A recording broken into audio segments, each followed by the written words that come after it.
اچھا، اب پھر پہلی دو آیات کی طرف آ جائیے۔ اسلام ایمان علیحدہ چیز ہے۔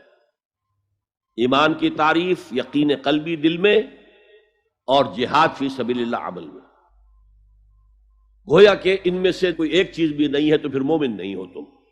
دل میں یقین نہیں تو مومن نہیں، عمل میں جہاد نہیں تو مومن نہیں۔ اب اسی کو دوسرے مقام سے جو میں نے آیات پڑھی تھی، سورہ صف کی آیت نمبر 10-11، یا ایھا الذین آمنوا هل ادلکم علی تجارۃ تنجیکم من عذاب علیم، اہل ایمان کیا میں تمہاری رہنمائی کروں اس تجارت کی جانب جو تمہیں جہنم کے عذاب سے بچا دے، نجات دے دے۔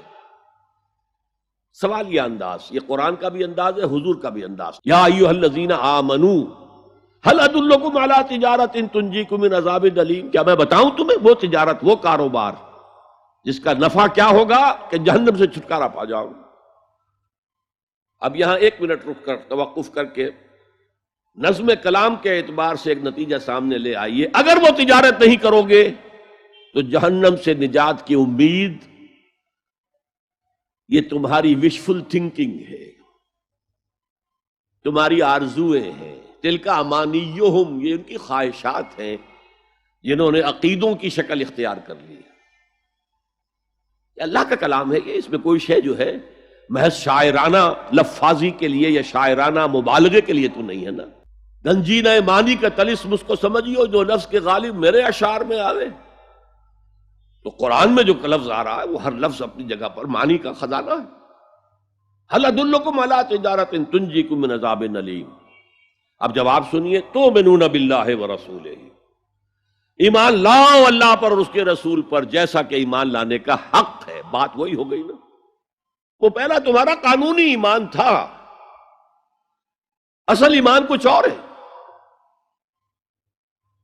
اسی کو سورہ نساء میں فرمایا، یا ایھا الذین آمنوا آمنوا باللہ ورسولہ والکتاب الذی نزل علی رسولہ والکتاب الذی انزل من قبل۔ اے ایمان کے دعوے دارو، ایمان لاؤ جیسا کہ ایمان لانے کا حق ہے، اللہ پر بھی اور اس کے رسول پر بھی، اور اس کتاب پر بھی جو اپنے رسول پر اس نے نازل فرمائی، اور اس کتاب پر بھی جو پہلے نازل کی تھی۔ تؤمنون باللہ ورسولہ وتجاہدون فی سبیل اللہ باموالکم وانفسکم۔ بالکل وہی آیت نمبر 15 بن گئی کہ نہیں سورہ حجرات کی؟ ایمان لاؤ اللہ پر اس کے رسول پر، یا ایمان رکھو اللہ پر اس کے رسول پر جیسے کہ ایمان کا حق ہے، اور جہاد کرو اللہ کے راہ میں اپنی جانوں اور مالوں کے ساتھ۔ تؤمنون باللہ ورسولہ وتجاہدون فی سبیل اللہ باموالکم وانفسکم ذالکم خیر لکم ان کنتم تعلمون۔